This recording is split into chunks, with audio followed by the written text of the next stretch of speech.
में क्या चल रहा है जिन कोई नहीं जानता है। हमेशा सोच समझ के काम करो। माने आप यूज और थ्रो वो मत मानो। आप पक्की मोहर, हमारे बालाजी की मोहर लगी है हम पर, हम इनको छोड़ के कहीं नहीं जाएंगे। अगर आप दर दर भटकोगे तो आपकी इमेज कम होगी। आप एक के बन के रहोगे तो आपकी इमेज बनी रहेगी। आप एक के बन, माता पिता हमारे एक, हम कभी कह सकते हैं हमारे माँ बाप नहीं है।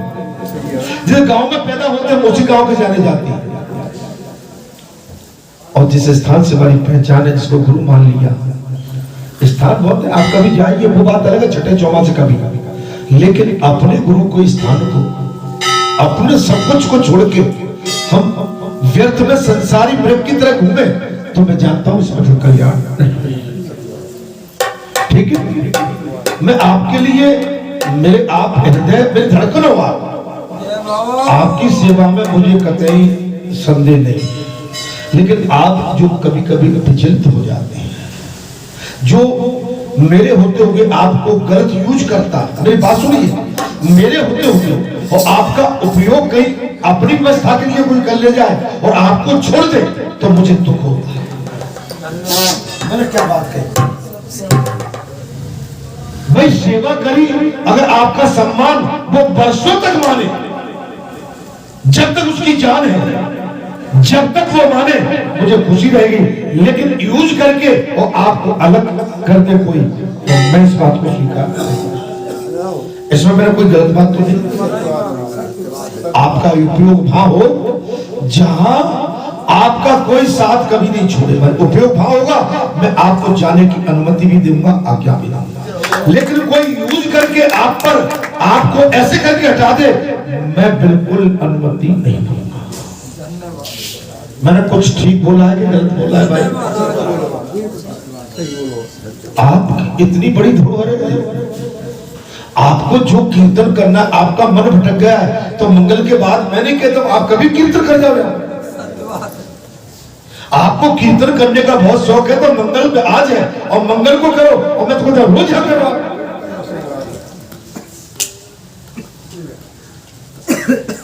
आप ठीक है, कोई प्रेम से कभी बुलाता, मैं जाने के लिए नहीं रोक रहा हूं, वो बात अलग है। लेकिन आपका मिसयूज न हो जाए, माने गलत उपयोग न हो जाए। मैं उस बात में देखा है, और मैंने देखा है इसलिए मैं ये बातें कह रहा हूं आपसे, है ना? हाँ, अब मैं आपका उपयोग करके आपको ललकार के धुका दूं, मैं आपसे बात ही नहीं करूं, मैं आप पर कभी हाथ ही नहीं फेरूं, मैं आपसे बेटा भैया भी नहीं कहूं, तो ये सब चीजें समझ। जब आप इस स्थान के लिए दिन रात लगे हुए, तो मेरा कर्तव्य बनता है कि आप मेरे हाथ पैर से भी बढ़ के, मेरे हाथ पैरों से भी ज्यादा हो। बस इतना मेरा आपसे अनुरोध है कि सोच समझ के, आपको कीर्तन का शौक है, यहाँ रोज ढोलक बजाओ, रोज कीर्तन करो, यहाँ रोज भंडारा बनेगा और रोज बढ़िया टिक्कर पाओगे, कौन रुकता है?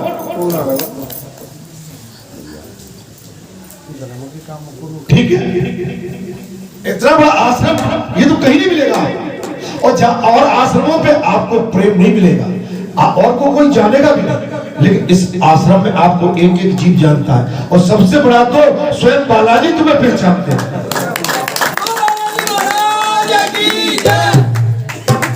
ठीक है, अभी देखिए उस दिन की बात मुझे तो ध्यान भी नहीं था, लेकिन हमारे पंचों ने उस दिन की बात, मेरे तो उसमें भी नहीं था कि बात आज ये निर्णय ले लेंगे इसका। लेकिन देखिए, मैंने आपकी बात को तो नहीं काटा भाई, मैं तो आपकी बात में सहमति है भाई, आप जिसमें खुश हैं मैं वो काम करने को तैयार। ठीक है, लेकिन गलत काम उसके लिए मैं कतई अनुमति नहीं दूंगा। इसलिए परमात्मा से स्कंद पुराण भगवान, हमारे कार्तिकेय भगवान की कथा, और फूस का ये मानी अंतिम मंगलवार, फूस नहीं, इसका कृष्ण पक्ष का, इसके बाद शुक्ल पक्ष फूस जाता है, वहां आता है। ठीक है, और भगवान ने आप पर इतनी दया करके रखी है कि आपको कहीं भटकना नहीं पड़ रहा है, सब काम बैठे बैठे हो रहे हैं। ठीक है, आपको कहीं किसी के गांव में नहीं जाना पड़ा कि महाराज जी खा। अब इससे बड़ी आप और सत्यता क्या चाहते हैं? ठीक है, मैंने आज प्रातः काल भी आपको वही समझाया, इसलिए मेरे मन में जो चलता है मैं बता देता हूं, और मैं मन में रख लूंगा तो मैं कपटी कहलाऊंगा। ठीक है, मैं कपट नहीं, मैं शुद्ध बोलता हूं और साफ बोलता हूं। उसके बाद मैं ये नहीं सोचता भाई आपको बुरा लगता होगा, लेकिन मैं कोई बुरा नहीं बोल रहा हूं, मैं तो कल्याण के लिए बोल रहा हूं। आप उसको अन्यथा मत लिया, और वो चर्चा का विषय भी नहीं बनता। ठीक है, अब कथा की ओर आते हमारा अरुण और वरुण, जे अगस्त मुनि के कश्यप ऋषि के दो पुत्र हैं। ठीक है महाराज, अरुण और वरुण। अरुण बने हैं सूर्य भगवान के सारथी। ठीक है, और गरुड़ बने हैं भगवान विष्णु के वाहन। आप अंदाजा लगा सकते, आप ऐसा बनोगे तो आनंद आ जाए।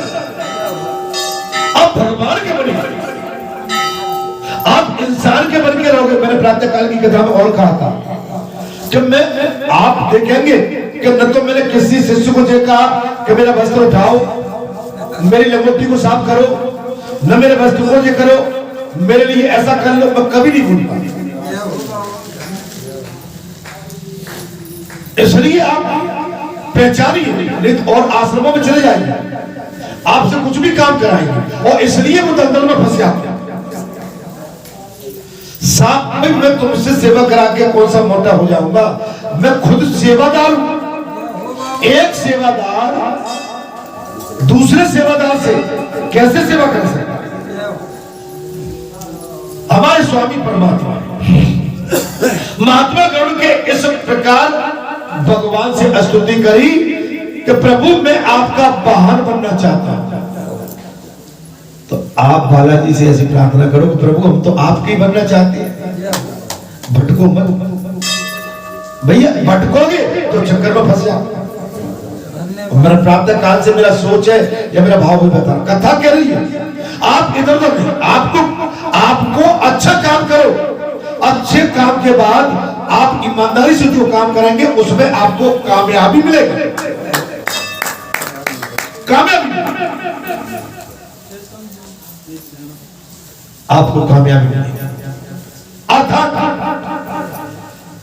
तब स्कंद ने कहा, तब महाराज स्कंद भगवान बोले भगवान अब 12 शिला का महत्व बतलाइए। बात अपने कथा को जाने 12 शिला क्या है? 12 भगवान बराबर। तब भगवान से बोले रसातल से पृथ्वी का उद्धार करके और युद्ध में हिरण्याक्ष नामक दैत्य का वध करके भगवान 12 बद्री क्षेत्र में आए हैं, और वहां पर उन्होंने बद्री क्षेत्र में आकर 12 जी ने शिला के रूप में यहां निवास शिला बना। देखिए अब कहेंगे आज आपसे बालाजी चर्चा करते तो भगवान तो पहले भी अपने भक्तों से बात करते हैं। इसमें आज आपको कोई चंगुल में डाले कि बालाजी कैसे बात कर सकते हैं, बालाजी कैसे आ सकते हैं? अगर बालाजी नहीं आए होते तो इतना जो रूप स्वरूप बना है, इतना जहां हो रहा है, क्या किसी इंसान के द्वारा हो सकता था? भाई भगवान तो पहले भी अपने प्रिय भक्तों से चर्चा करते थे। त्रेता द्वापर भगवान वार्तालाप करते, ये कलयुग में भी ये अवतार है ईश्वर का, ये आपसे कभी कभी चर्चा करने के लिए आ जाए और कर रहे हैं। आप अपने भाग को सराहो। आप कितने बड़े भाग्यशाली हैं कि आप ये लीला स्वयं देख पा रहे हैं। अर्थात तब स्कंद जी ने कहा, हे प्रभु अब नरसिंह शिला का आरंभ कीजिए। वो क्या थी, उसका महत्व क्या? नरसिंह शिला क्या है? नरसिंह सलाम ने नरसिंह भगवान का सब जो प्रहलाद जी के समक्ष प्रकट किया था। अर्थात तब भगवान से बोले, भगवान नरसिंह अपने नखों के अग्रभाग से ही लीला पूर्वक हिरण्याकश्यप का वध करके प्रलय काल की अग्नि के समान उद्दीपन दिखाई देने लगी। तब दयालु देवताओं ने आकर और दूरी खड़े होकर लीला से, उनकी लीला से आग्रह और विग्रह धारण करने वाले भगवान विष्णु का स्तुति की है। तब अपने तेज से समस्त देवताओं और असुरों को भी व्याप्त करने वाले भयानक पराक्रमी नरसिंह जी प्रसन्न होकर बोले, देवताओं तुम लोग मुझसे कोई वर मांगो, भयभीत मत हो। देवताओं तुम मुझसे वर मांगिए। आपके बाबा भी आते तो कहते कोई बात हो तो कहो, आप कहिए, मेरे लायक कोई काम हो तो बताइए, लेकिन आप बोल ही नहीं पाते हो। आप केवल जी कहते हैं ऐसा हमसे क्यों बोल रहे हैं। आप इस वक्त मत जाइए, जो बोल रहे हैं वो तो आपके कल्याण के लिए बोल रहे हैं। अब आप ये बोलिए हमारी बुद्धि शुद्ध बनी रहे बाबा, हमारी सद्बुद्धि ठीक रहे। हम कभी कभी भ्रमित हो जाते हैं। कल मुझे एक सज्जन मिले, मैंने कहा किसी कारणवश, मैंने भैया क्षेत्र मेरा समृद्ध है, बस्ती कुछ मुझसे नाराज है, क्यों मेरा चाल चलन ठीक नहीं, इसलिए बस्ती मुझसे नाराज है। अगर मैं ठीक होता तो मेरी बस्ती मुझसे नाराज नहीं हो। गलती मेरी है, मेरी गलती नहीं, मैं तो अपनी गलती मानूंगा भाई, गलती मेरी है। अगर मैं गलती नहीं करता, मुझसे कोई उनको पीड़ा नहीं होती, तो मुझसे वो रुष्ट नहीं रहते।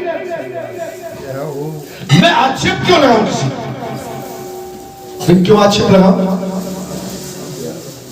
मेरे आक्षेप लगाने से, मेरे आक्षेप लगाने से कोई ठीक तो नहीं हो जाएगा ना। वो ठीक तो जब ही होगा,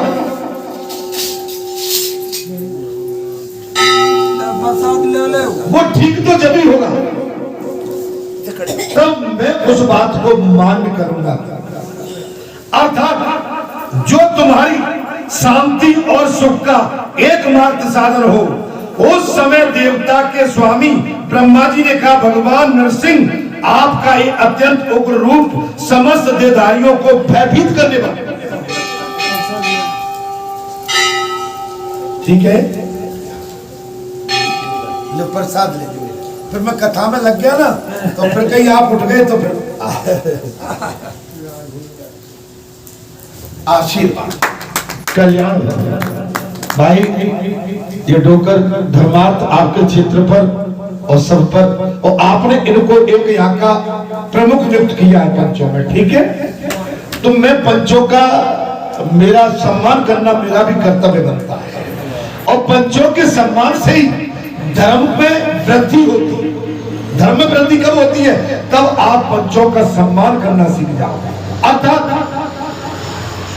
उनकी प्रार्थना के अनुसार दिव्य रूप धारण करने के भगवान ने फिर कहा, देवताओं मैं तुम पर प्रसन्न हूं। भगवान ने कहा, देवताओं मैं तुम पर प्रसन्न हूं। बोलो तुम्हारा कौन सा कार्य? अब समझ रहे हो, बुरी बात चल रही है। बालाजी भी कह रहे हैं, भाई तुम तो, मैं तुम पर खुश हूं। बालाजी यही कहते हैं, मैं तुम्हारा काम सारे काम करूंगा, लेकिन तुम एक मति में रहो, शुद्ध मति में रहो। तुम्हारे कोई भी काम अगर फेल हो जाए तो मेरा यहां से कान पकड़ के मुझे हटा देना है। मुझे कान पकड़ के उठा देना यहां से। तुम्हारे सारे काम होंगे, केवल तुम धर्म पर डटे रहो और धर्म की रक्षा करो, बस। इसमें सब कुछ छुपा।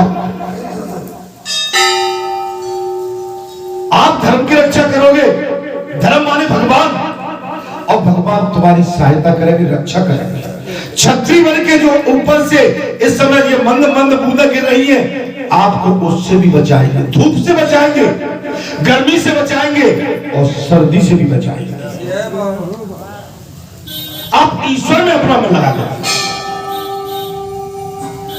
ईश्वर में आपका मन है तो आपका जीवन सफल है। अर्थात बोलो, मैं तुम पर प्रसन्न हूं, तुम तो क्या चाहते हो बताओ, मैं क्या करूं तुम्हारे लिए? तुम्हारे खेत खलिहान जोतूं, तुम्हारी नौकरी करूं, चाकरी करूं, तुम्हारे घर में आके मैं तुम्हारे घर की सफाई करूं? आप तो बोलो, सारे काम होंगे घर बैठे, लेकिन भगवान का भजन करो और भगवान का भजन सुनो।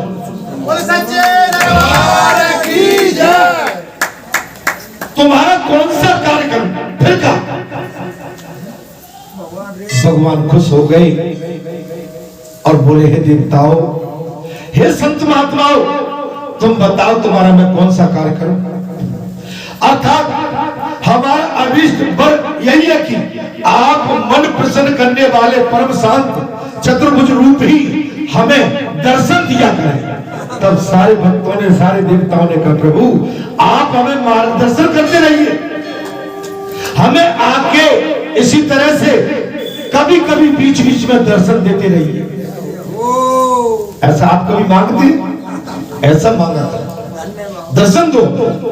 बाबा तुम्हें प्रेरणा देने आते हैं, तुम कहीं भटकते हो तो हमको संभालने भी आते हैं, है ना? तो हमारे बाबा जब इतना सब बता रहे हैं, हमारे प्रभु, तो हम उन पर विश्वास करना सीखें। तब भगवान उन्हें दिव्य दृष्टि से देखकर बिलासपुरी बद्र का आश्रम को चले गए। तदंतर देवताओं का भय शांत हो गया और उन्होंने जल के मध्य में विराजमान भगवान विष्णु का दर्शन किया। माने नरसिंह भगवान ने जो शेर मुख था, भयभीत करने वाला, वो दृश्य हटा के चतुर्भुज रूप में और विष्णु स्वरूप प्रकट हो गया, जो शांत स्वरूप है, जो सबको शांति देने वाला है। अर्थात नमस्कार और परिक्रमा करके उन्होंने अपना मन लगाकर अपने लोग को प्रस्थान किया। तत्पश्चात अतिशय भक्ति भाव से नम्र तपस्वी ऋषि आए और अत्यंत अद्भुत पराक्रम वाले भगवान नरसिंह का दर्शन करके उनकी इस प्रकार स्तुति करने लगे। संपूर्ण विश्व के स्वामी हे जगदीश्वर, मैं आपको नमस्कार करता हूं। जिस बाबा भले ही बालाजी बन के आए, लेकिन ये कालों के भी महाकाल है, इनसे ऊपर कोई है नहीं। ईश्वर भगवान है, ये रुद्र अवतार है, ये भगवान शंकर के ही अवतार है, ये देवता नहीं है, ये भगवान है। आपन देश समारो आप है और तीनों लोग हाथ से काट, चारों युग प्रताप तुम्हारा। आप समझ सकते हो, इनसे पैर बिल्कुल मत।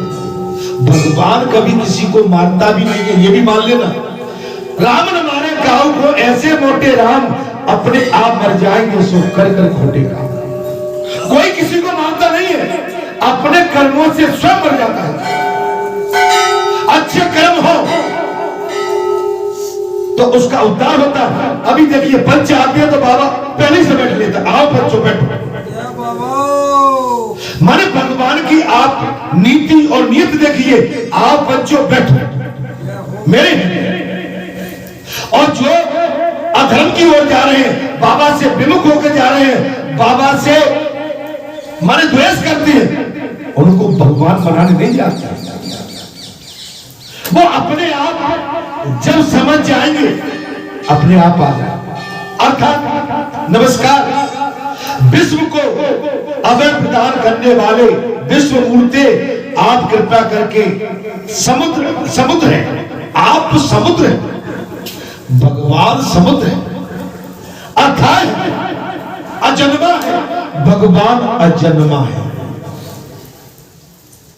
वो मरते नहीं है, जन्म नहीं लेते, भगवान अवतार लेते, प्रलय में भी भगवान रहते। अर्थात मैं जाना हूं इस समय जो जल गिर रहा है, बैठने की व्यवस्था कम है, लेकिन मैं विश्वास दिलाता हूं कि आगे चल के आज सवेरे से मेरी भावना दौड़ रही है कि यहां भी थोड़ी सी ऐसी व्यवस्था हो जाए जिसमें हमारे भक्त आराम से बैठे रहा करेंगे। ठीक है, ये आगे की व्यवस्था जो बन जाए और साइड की व्यवस्था बन जाए, इसमें भक्त आराम से बैठे रहेंगे।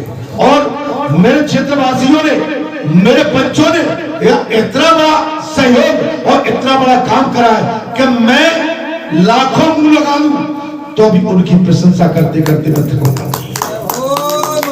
जो क्षेत्र ने यहां किया है, मैंने कहा ना, जैसे राम जी हनुमान जी के ऋणी थे और मैं पंचों कहता हूं कि मैं तुम्हारा ऋणी हूं। तुमने मेरी बात सुनी, मैं तुम्हारा इतना ऋण है मुझ पर कि पता नहीं मैं तुम्हारे ऋण को कैसे चुका पाऊं।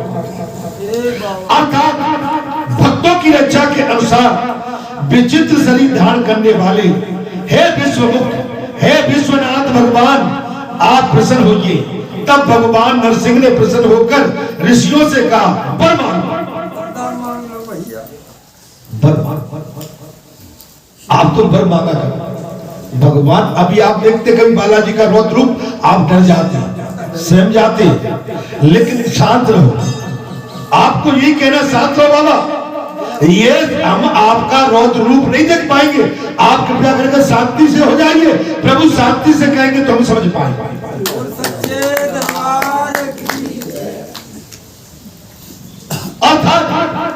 तब ऋषि बोले, हे जगदीश्वर, यदि आप प्रसन्न हैं तो कृपा करके कभी बद्री क्षेत्र त्यागे नहीं। अगर प्रसन्न है, आपने अभी हाल देखो जो प्रमाण मिल गया।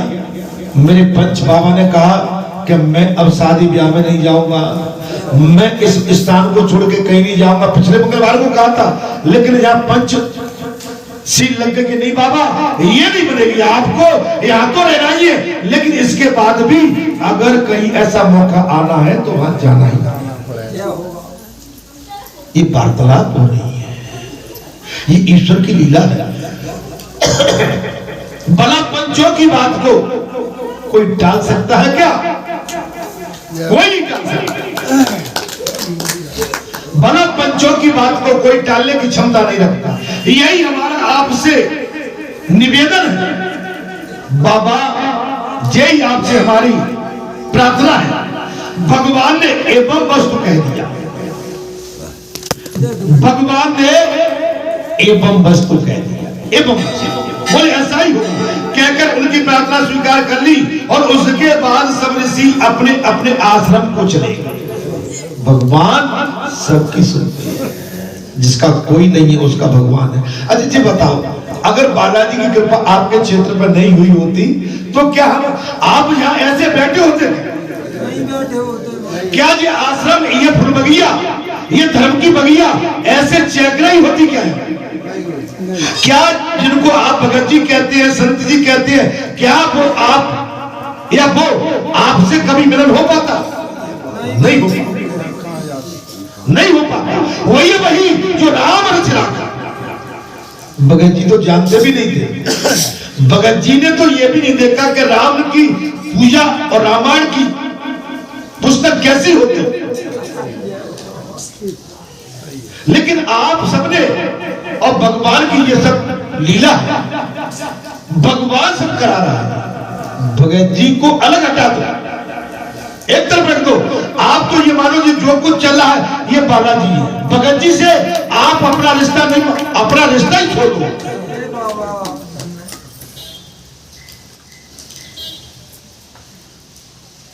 अगर हमारे बाबा न आते तो क्या आज यहाँ जो लीला आप देख पा रहे हैं, आपका क्षेत्र फल फूल रहा है, आपके क्षेत्र में आनंद की धारा बह रही है, आपके क्षेत्र में आनंद का रस और आनंद के माने बरसात हो रही है, इससे बढ़ के आपको क्या चाहिए? ये थोड़ी बोली ऊपर की खटास, ये तो हर संसार में समझेगा चाहिए। अब बताइए, साक्षात कृपा है, साक्षात। इसलिए मेरा अनुरोध है, हम रहे न रहे, ये भले मानुष, ये महापुरुष यहाँ रहे न रहे, लेकिन ये आपके लिए बहुत बड़ी ख्याति और बहुत बड़ा आपकी धरोहर है। इसको संभालना आपका हमारा सबका कर्तव्य है।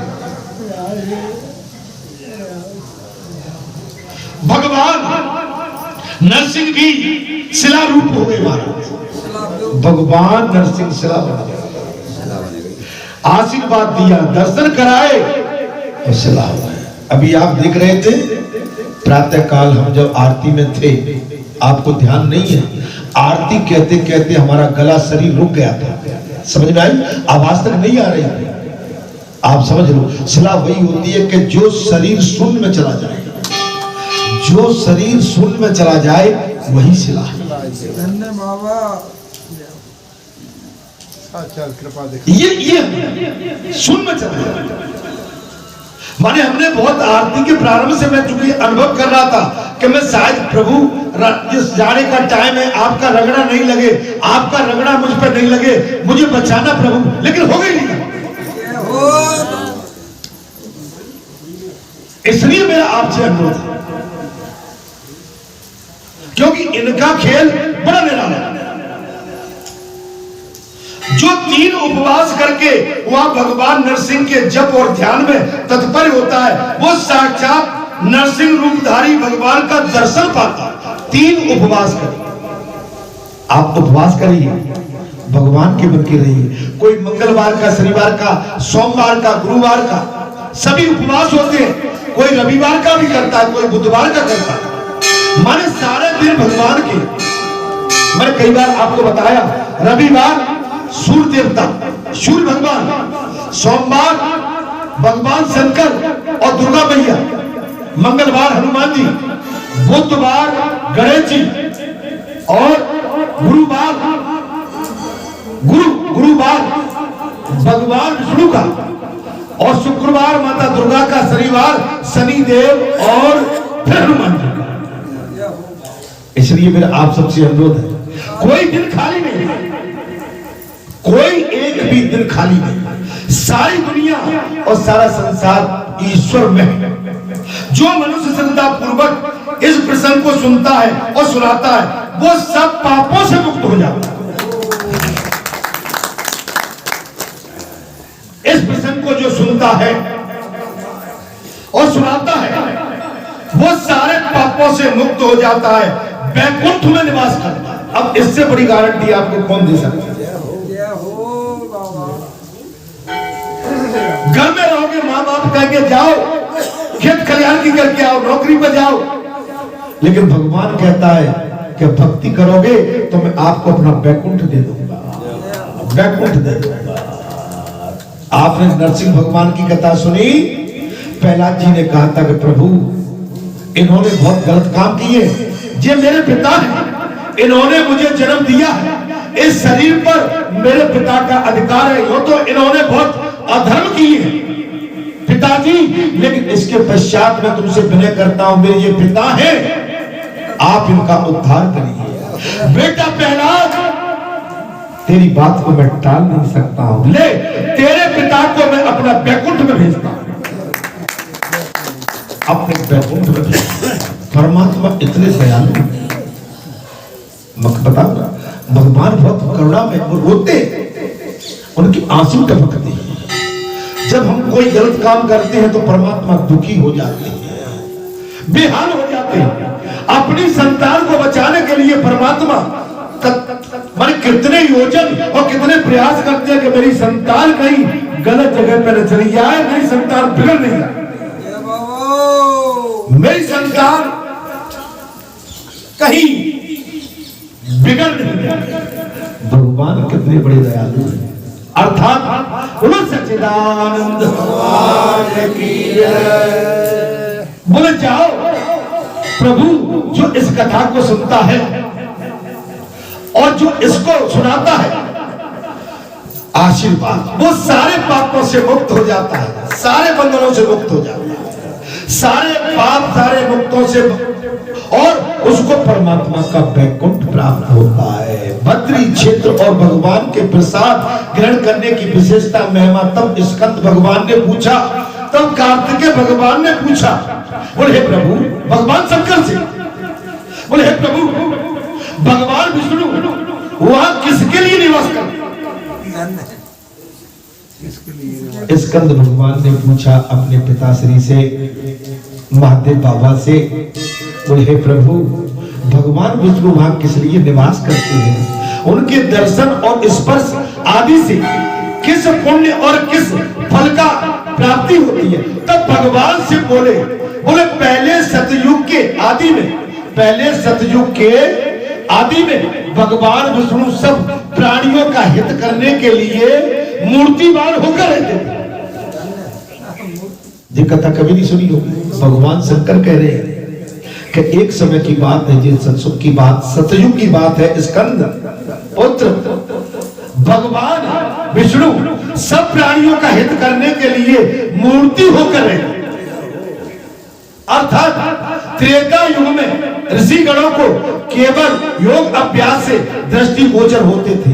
द्वापर आने पर भगवान सर्वथा दुर्लभ हो गए, माने इतने कठिन हो गए, सामने आसानी से नहीं आते। माने द्वापर में भगवान विष्णु बहुत जल्दी प्रकट नहीं होते थे। त्रेता में और सतयुग में आसानी से भगवान की प्राप्ति होगी, लेकिन द्वापर आते आते भगवान दुर्लभ हो गए, उनका दर्शन कठिन हो गया।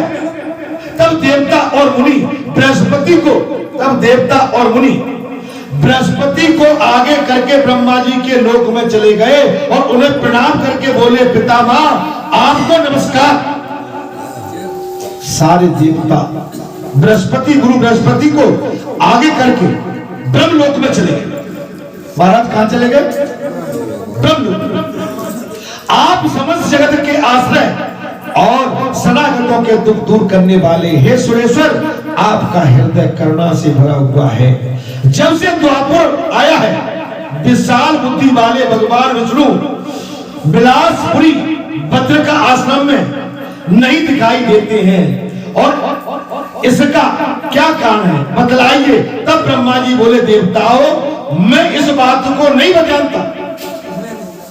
हे देवताओं, बोले मैं इस बात को नहीं जानता, आज तुम्हारे ही मुंह से इसको सुना है। आओ हम लोग क्षीर समुद्र के तट पर चलते हैं। मैं नहीं जानता। ब्रह्मा जी ने कहा मैं इस बात को नहीं जानता, चलो हम सब मिलकर क्षीर समुद्र के तट पर चलते हैं, जहां भगवान का वास है। उनसे पूछेंगे। ब्रह्मा जी के ऐसा कहने पर देवता और तपोधन मुनि उन्हें आगे करके गए और क्षीर सागर पहुंचकर विचित्र पद एवं अर्थ वाली वाणी द्वारा देवादिदेव जगदेश्वर विष्णु की स्तुति करने लगे। देखिए भगवान आसान नहीं है। बालाजी पर हम आते हैं तो बालाजी बहुत जल्दी मिल जाए, ये आसान नहीं है। लेकिन आप बड़े भाग्यशाली हो कि इसके पश्चात समय समय पर वो अपना चमत्कार और अपना प्राकट्य रूप में प्रकट होकर आपको दर्शन दे जाते। भाग्यशाली हो, धन्य है। आप धन्य नहीं होते तो इस समय कथा चल रही है, यहाँ नहीं बैठे होते। आपके और भी परिवार के लोग हैं जो अपने घरों में पड़े हुए हैं, आप भी वहां बैठे हुए। आप उनमें से बिरले, आप उनमें से बिरले। कितना बड़ा परिवार है, सब परिवार वाले हैं, लेकिन हर परिवार से इक्का दुक्का बैठा हुआ है। ये माता आती है मालनपुर से पैदल, तुम्हारा परिवार बड़ा होगा, लेकिन ये माँ अकेली बैठी है। ये दादा बैठे हैं, ये पंडित जी बैठे हैं, आप हम सब बैठे हैं।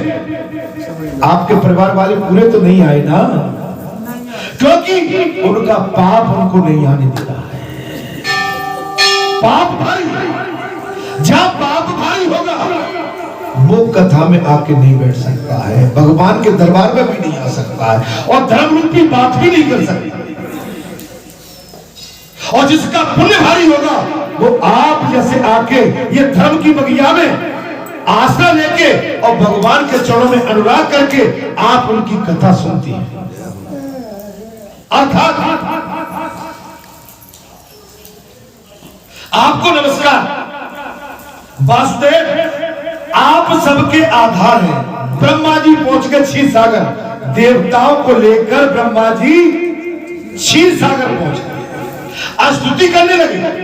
लेकिन भगवान से प्रार्थना नहीं करोगे, भगवान की आरती नहीं गाओगे, भगवान सुनेंगे नहीं। मैंने तो ये सुना है कि यहाँ 4 आरती होती है, यहाँ पर कुछ भक्त तो थक जाते हैं। बोले वो तो बालाजी पे तो कर रहा काम है, 1 घंटे में आरती हो पाती। बोले थक जाते हैं भगवान के लिए। अभी आप आज गए होंगे उधर, आज तो आपको पत्थर भी लगे होंगे, लगे लेकिन चिंता मत करो, बहुत जल्दी अच्छा होगा जा रहा। अच्छा लग रहा है कि नहीं लग रहा? बहुत कुछ अच्छा होने जा रहा है, ठीक है। आपके जहां अच्छा ही अच्छा हो रहा है, फिर भी आप पता नहीं क्यों हमारे चेहरे को सुस्त करके बैठ गए। अच्छा ही अच्छा हो रहा है, लूट मची है राम नाम की। इसके बाद भी कपड़ा पहने बैठे अच्छा लग रहा हो तो वही तो बैठी है। बिल्कुल, आपके कपड़े भी गीले। सुबह 5 बजे की आरती में तो पानी पड़ रहा था, सब कपड़े गीले हो गए। भैया मुझे तो आज पता नहीं है, मैं तो अंदर ही था, आज अंदर आनंद ले रहा था, तो मुझे बाहर का पता नहीं है, लेकिन महसूस कर रहा था कि पानी गिर रहा है। ठीक है, बुढ़वा के बिहारी आप ही संपूर्ण भूतों के हेतु पति और आश्रय हैं। आप परमात्मा हैं, परमपिता परमात्मा है, एकमात्र सुंदर पुरुषोत्तम। आप अपनी माया शक्ति का आश्रय लेकर विचरण करते हैं। आप एक होकर भी अनेक रूपों में व्यक्त होते हैं। आप एक हैं, लेकिन इसके पश्चात भी आप अनेक रूपों में प्रकट होते हैं। सर्वत्र व्यापक होने पर भी दयावश भक्तों के हृदय कमल में भ्रमर की भांति विराजमान रहते हैं और उन्हें नाना प्रकार के आनंद देते हैं। परमात्मा आप जगदीश्वर विष्णु, मैं आपको प्रणाम करता हूं। जो ब्रह्मा जी बोले, मैं आपको प्रणाम करता हूं क्षीर सागर में। जो ब्रह्मा जी जगत के रचयिता है, वो ब्रह्मा जी क्षीर सागर में जाके भगवान विष्णु को प्रणाम कर रहे हैं और कह रहे हैं परमात्मा आप जगत के रचयिता हैं, जगत के मालिक हैं, मैं नमस्कार करता हूं। और जिनके नामों को सुधा का रस एक बार भी पी ले पर मनुष्य मोक्ष सुख और तिनके की भांति ठुकरा देता है, उन भगवान विष्णु को मैं भगवान विष्णु का मैं भजन करता हूं। जे पिता मां ब्रह्मा जी बोले। इस प्रकार स्तुति करने पर भगवान विष्णु क्षीर सागर से ऊपर उठे, क्षीर सागर से निकलकर ऊपर आ गए। उन्हें केवल ब्रह्मा जी देख सके, देवता नहीं देख पाए। केवल ब्रह्मा जी को दर्शन हो रहे हैं, देवता नहीं देख पा रहे भगवान को, क्योंकि देवताओं की दृष्टि शुद्ध नहीं थी। देवता संसार में भ्रमण थे। अन्य लोगों ने न तो उन्हें देखा और न जाना। भगवान ने जो कुछ कहा उसे ब्रह्मा जी ने सुना और भगवान को प्रणाम करके देवताओं को भी समझाया। देवताओं, सब लोगों की बुद्धि खोटी हो गई है। आज तो सील लग गई, सील लग गई ना। सवेरे की जो बात चली उसमें आपको कोई ललकार नहीं रहा, आपकी बुद्धि पर मैं किसी तरह का संशय नहीं कर रहा हूं, लेकिन आज समझ लो, हम जब अपने आप को बड़ा मानने लगते हैं, जब किसी का फोन आ जाए हम उसके घर दौड़ने लगते हैं जबरदस्ती, जहां हमें नहीं जाना चाहिए, सोच समझ के जाना चाहिए। हमारे पास स्थान है, हमको विचलित नहीं होना चाहिए। जब हम अपनी ख्याति के लिए दर दर भटकने लगते हैं, आओ जैसे काहे से बाबा बालाजी आपके क्यों डरते हैं? आज पंचों ने तो विनय कर लिया, बालाजी इसलिए डरते हैं कि तुम यहां से जाओगे तो तुम अपनी ख्याति चाहोगे। आओ जी, भगत जी आ गए, भगत जी आ गए। भगत जी गदगद हो गए, बोले इससे बचो। आप झूठे उससे बचिए, वैभव से। भगवान ने आपको भगत जी का नाम, जो भगत जी नाम मिला है, ये आपने नहीं दिया, ये भगवान ने आपको दिया। ये नाम भगत जी जो संबोधन हुआ है, वो आपने, परिवार ने नहीं दिया था, संसार ने नहीं दिया था, आपको नाम भगवान ने दिया। अर्थात देवताओं, सब लोगों की बुद्धि खोटी हो गई है, ये देखकर भगवान उनकी दृष्टि में छिप गए थे। दिख नहीं रहे हैं, दृष्टि खोटी है। मैंने कई बार कहा, दरअसल में जो अच्छा दिखता है वो अच्छा है नहीं। आप सोच समझ के काम करें। ये संसार जितना सुंदर दिखता है, संसार जितना लुभावना है, संसार जितना आकर्षण करता है, और संसार में जो रंग बिरंगे जो भी कलर दिखते हैं, चकाचौंध दिखती है, ये आपके कल्याण के लिए नहीं है। ये तो आपको और इस संसार के प्रलोभन में फंसाने वाला रंग है, आपको फंसा लेंगे, आप हम कहीं के नहीं रहेंगे। ये सुनकर सब देवता स्वर्ग लोक को चले गए। तब मैंने सन्यासी का रूप धारण करके नारदी तीरथ से भगवान विष्णु को उठाया। ब्रह्मा जी ने कहा, अब मैंने सन्यासी रूप धारण किया, तब मैंने भगवान विष्णु को उठाया। समझ में आ गई?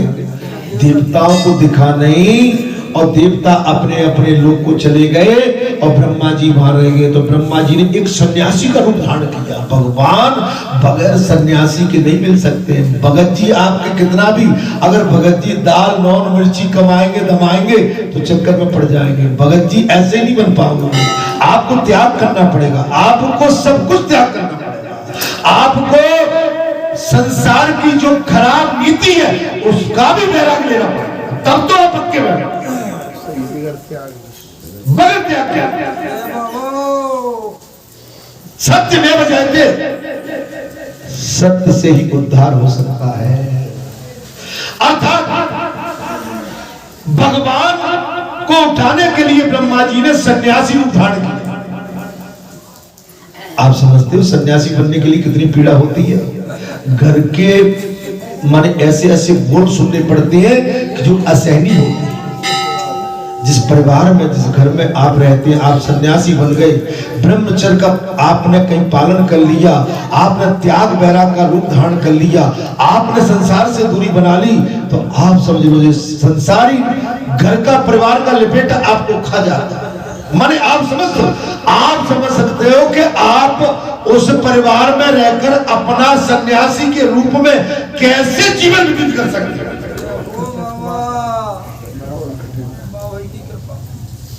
आप जानते हो 4 दिन घर में आप बुहार में अंतर ला दीजिए महाराज, पता नहीं लोग क्या क्या सोचने लगेंगे। उनको भी समझाना है, उनको तो केवल समझाना है भैया हम तुम्हारे ही हैं, ठीक है, लेकिन तुम्हारे असली नहीं है, हम तुम्हारे नकली है। असली हम जिसके हैं उसके ही बन के रहे, हम तुम्हारे नकली है, ठीक है। ये संसार की व्यवहारिकता है मानी, संसार के आचार विचार है तुम्हारे माने, लेकिन बहुत नहीं माने, थोड़े माने, थोड़े। समस्त लोगों के हित की इच्छा से विशालपुरी में स्थापित कर दिया, और उनके दर्शन मात्र से बड़े बड़े पातक क्षण भर में नष्ट होने लगे। आज बालाजी धाम बन गया, बालाजी की शिला बैठी है, अंदर पत्थर की मूर्ति है। आज बालाजी के माध्यम से, इस शिला के माध्यम से, पत्थर की मूर्ति के माध्यम से आपका पूरा क्षेत्र फल फूल रहा है, और आपके सारे काम हो रहे हैं, सारे काम। अगर मूर्ति नहीं होती तो आप किसको बिठाते हैं? इसलिए बालाजी आपके लिए बिल्कुल तत्पर खड़े हुए। हनुमान ते परसा करे पुन पुन कीन प्रणाम, और राम काज कीने विनाशो होए कहां। भगवान के काम के बगैर हमें विश्राम नहीं होना चाहिए। हमसे कहते हैं तुम लगे ही रहते हो सदा, घर से निकलेंगे तुम्हें रोज काम है। हाँ भैया काम है, हमारी ड्यूटी है, हमारी ड्यूटी है, हमें रोज काम है। अब जाए तो जाए कहां जाए? भाई घर द्वारे के रहे नहीं, संसार में रह नहीं सकते। संसार में रहोगे तो संसार में समझ लो जी मेरा है कि तेरा है, तो जय घेर में मारे जाओगे। तो इसलिए बचो, संसार के चक्कर से बचो, अपना उद्धार करो। अर्थात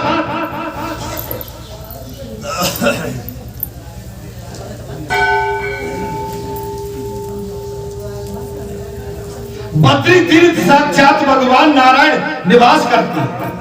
काली काल को पाकर जिन्हें मोक्ष प्राप्त करने वाली इच्छा हो, उन्हें बद्रिका क्षेत्र का दर्शन अवश्य करना चाहिए, क्योंकि वहां ज्ञान और योग साधन बिना ही केवल एक जन्म में मनुष्य को मोक्ष प्राप्त हो जाता है। एक जन्म में मोक्ष की प्राप्ति। जैसे दीपक को देखने से अंधकार की बाधा दूर हो जाती है, वैसे ही बद्री क्षेत्र का दर्शन कर लेने से मनुष्य को जन्म मृत्यु का भय नहीं सता। जन्म मृत्यु का भय नहीं सता। आप एक बात और बता दूं, आप जितना सत्संग करोगे, जितना रामायण सुनोगे, भजन करोगे, कीर्तन करोगे, सत्संग में आके बैठोगे, मैं आपको गारंटी देता हूं कि आपको मृत्यु का भय नहीं सताएगा। आप मृत्यु से, मृत्यु के भय से मुक्त हो जाओ, गारंटी है। ये परमात्मा का जो वेद है, ये तो उद्धार करने वाला। और जो भागवत कथा सुनता है, जो वेद पुराणों की कथा सुनता है, वो तो इस भवसागर से पार हो जाता है, मोक्ष प्राप्त होता है। आपके दरबार, आपके क्षेत्र में तो भगवान की बिल्कुल माने साक्षात गंगा बह रही है। अर्थात जैसे दीपक को देखने से अंधकार की बाधा रहती है, वैसे ही बद्री क्षेत्र का दर्शन करने से मनुष्य का जन्म मृत्यु का भय नहीं रहता। भगवान बद्रीनाथ को मैं प्रणाम करता हूं। जय ब्रह्मा जी ने कहा, भगवान बद्रीनाथ को मैं प्रणाम करता हूं। भगवान, एक भगवान दूसरे भगवान से कह रहे हैं, क्या लीला है। अच्छा, हम मनुष्य होकर भी नहीं समझ पाते हैं, हम मनुष्य होकर भी इठे मिठे रहते हैं। अरे भगवान के से बड़ा तो संसार में कोई है ही नहीं। और फिर मैं कहता हूं, आप इंसान हैं तो इंसानियत से बड़ी कोई चीज नहीं है। इंसान अगर इंसानियत को मान जाए तो उससे बड़ी वस्तु कुछ भी नहीं है। इंसानियत, लेकिन हम इसको भी छोड़ देते, कहते हैं ना भाई, अरे थोड़ी इंसानियत तो रखो भाई। अब देखिए वो आ गए आराम से, आप देख सकते हो। हाँ, ये तो ईश्वर की लीला है। अर्थात प्रातः काल से भगवान बद्री जी को मैं प्रणाम करता हूं। बद्री क्षेत्र में पग पग पर भगवान विष्णु की प्रदक्षिणा होती रहती है। हे सदानंद, हे कार्तिकेय, भगवान शंकर बोले हे कार्तिकेय। बद्री क्षेत्र भगवान विष्णु के प्रसाद का एक दाना भी मिल जाए तो ये भोजन करने पर समस्त पापों का विनाश कर देता है। बद्रीनाथ के प्रसाद का एक तिनका भी मिल जाए तो हमारे सारे पापों का विनाश कर देता है। जैसे भूसी की आग रहने की तपकर शुद्ध करती है, ठीक वैसे ही भगवान विष्णु शरद और नारद आदि ऋषियों के साथ जिस अन्न को ग्रहण करते हैं, वो प्रसाद अंतकरण की शुद्धि के लिए सबको बिना विचारे भोजन कराना चाहिए। भगवान का प्रसाद ग्रहण करने के लिए देवता भी बद्री क्षेत्र में आते हैं और भगवान के भोजन को लेने के लिए के बाद प्रसाद लेकर अपने लोग को लौट जाते हैं। देवता आते हैं, नित्य देवता आते हैं, बद्रीनाथ केदारनाथ भगवान के प्रसाद को लेने के लिए आते हैं और नित्य अपने लोक को लौट जाते हैं। ठीक उसी प्रकार प्रहलाद आदि भक्त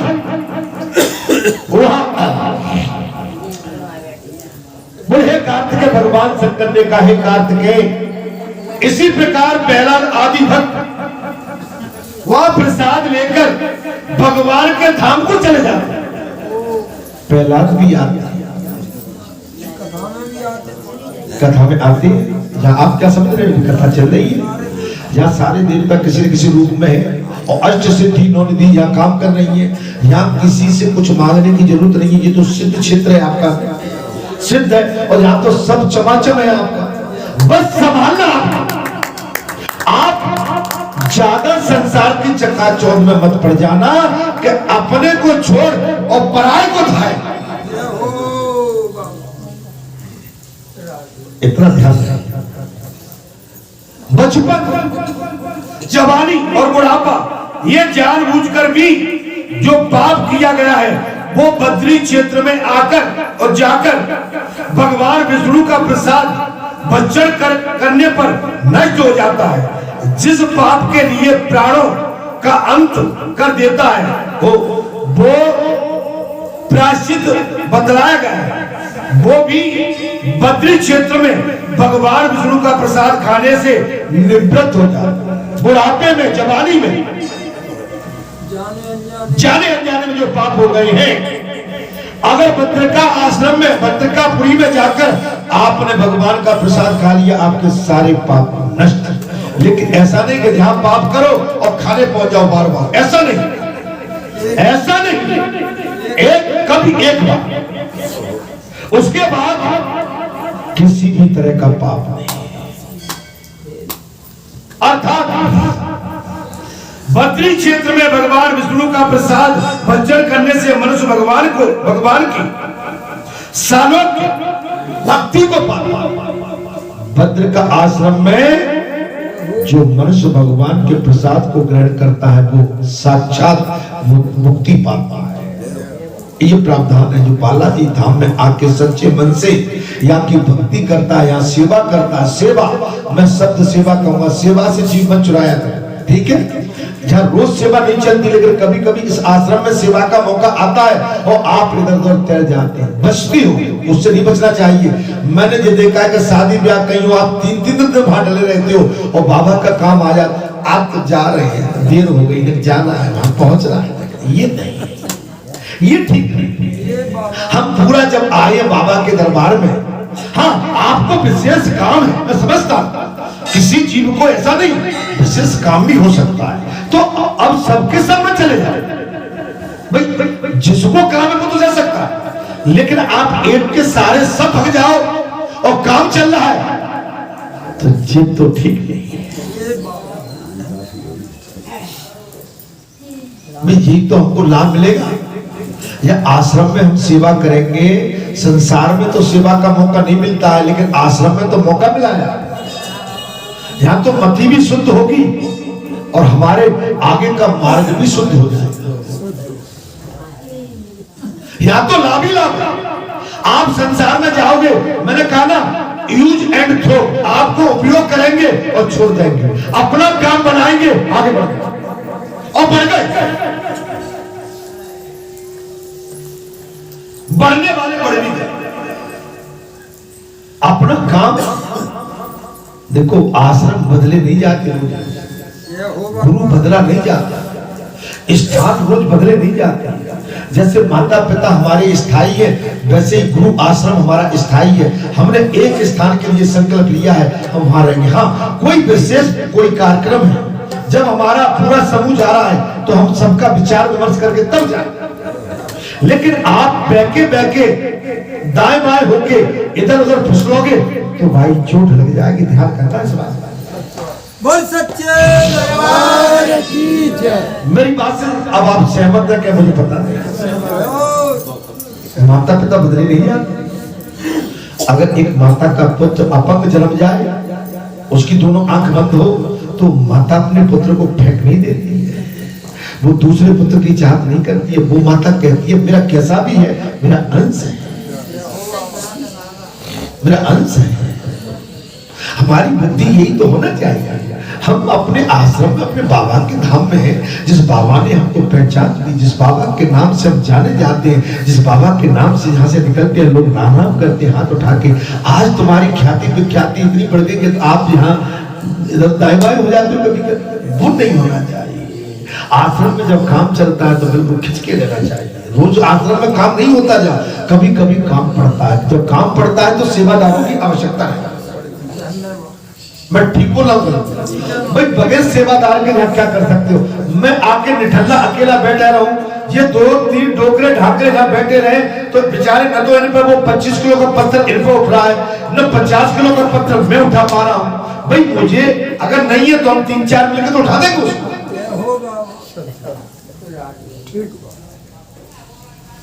और काम तो यहाँ चल ही रहा है लगातार। आपको तो जब बढ़िया आके ढोलक बजाओ, कीर्तन बजाओ, बढ़िया भंडारा बनता है, बढ़िया हमारा ऐसा भंडारा काम लेगा। घर में जाके वो दलिया खा लो, यहाँ आज भैया हाथ जोड़ के चलो प्रसादी ले लो। भंडारी आता है प्रेम से कहता है हाथ जोड़ के, ए चलो प्रसादी पा लो। क्या आपकी पत्नी हाथ जोड़ के आपसे कहती है चलो?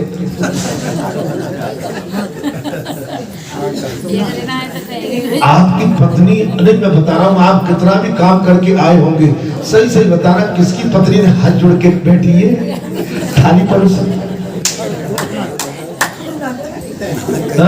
आगे और बैठे रहते ले वो सच्चे दरबार की लगे खाने के। और जहाँ इतना आदर सम्मान मिल रहा है तो जब सम्मान मिले वो चीज बढ़िया।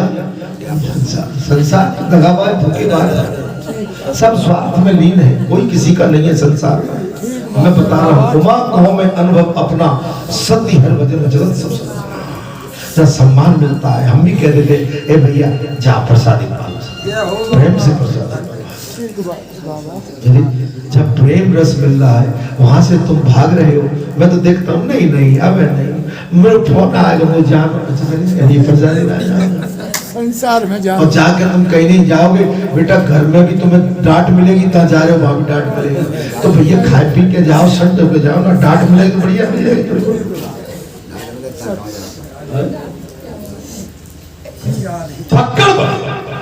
थोड़ी फक्कर, मैं ये नहीं कहता हूँ काम करिए भाई। संसार में आपको अपने बाल बच्चों का पालन पोषण करना है, मैं जानता हूँ कि सबकी जरूरत है भाई। आप करोगे नहीं तो लाओगे कहाँ से? आप वो भी करिए, लेकिन जहाँ हमको समय मिलता है वो भगवान की चाकरी में लगा दो, भगवान की सेवा में लगा दो, परमार्थ लगा दो। जब समय मिलता है अपने लिए तो नौकरी दुनिया चाहती है अपने अपने। अच्छा एक और मैंने बात कही, तुमने देखा है यूपी में 287 करोड़ रुपया घर में नगद मिले, एक के घर में।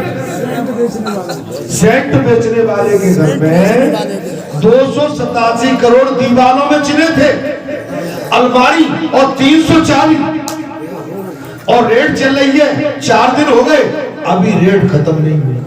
25 किलो सोना, 2.5 कुंटल चांदी। देखने में तो साधारण स्कूटर पे चलने वाला, और रुपया दीवानों में चुने, रेट चालू है। माने आईटी विभाग ईडी विभाग कह रहा है कि हमारा भी बुढ़ापा आ गया, पर इस तरह बड़ा घपला हमने नहीं देखा। लगे समझ रहे हो? तो जब बेईमानी का धन तो ऐसे ही होता है महाराज, या तो रंडे संडे खाते हैं, शासन छापा मार के सब ले जाते, सब ले शासन ले जाते। आप समझो, ये किसी की लक्ष्मी को देखिए, जहां पाप की कमाई ऐसे उजागर होती है, पाप की कमाई है थी। अब 200 अब माने लगभग 300 करोड़ पैसा रुपया आप देखोगे पिटोरा लगेगा, गोटे भरे, और मशीनें फेल हो गई।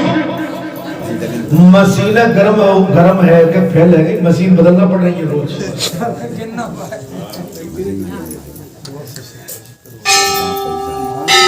इसलिए ईश्वर से प्रेम करेंगे।